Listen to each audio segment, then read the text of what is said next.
At this Total Boat marine grade flotation foam, cooking off, mix it 1-to-1 with different parts.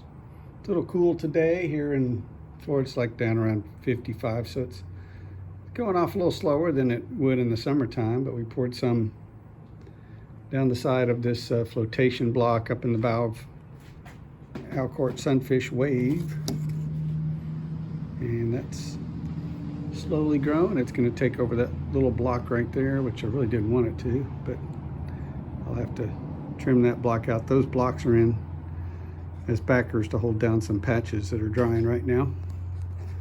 We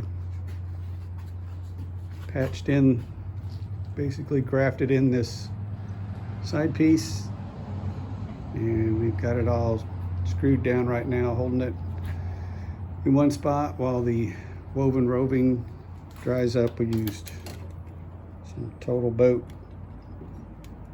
epoxy resin and hardener at 5-to-1 actually, and some silica thickener in one batch to fill in some cracks, and then some just straight resin to wet out the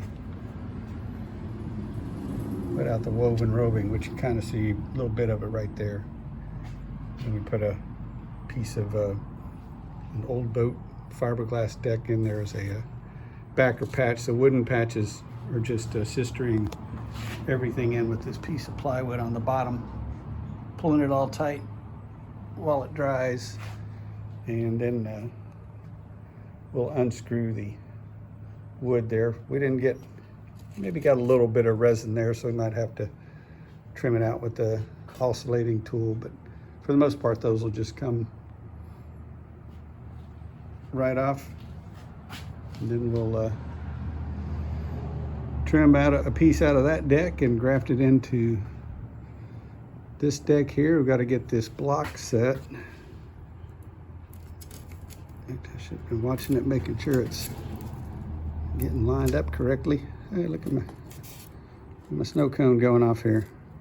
And this stuff is real sticky. You don't want to get it anywhere near your skin unless you like peeling hair and skin off with it. So I need to get something to hold that a little more level before it completely dries. But here's the products over here. Using today flotation foam and the Total Boat resin and hardener. Started off using the pumps, but that was going to take forever, so then I switched over to one of the measured cups, where if you got 5-to-1, it's got a 5-to-1 scale, so you can pour in 5 parts and then pour in the 1 part above it and mix it all up, and that's been worked out great. So I hope y'all are doing awesome.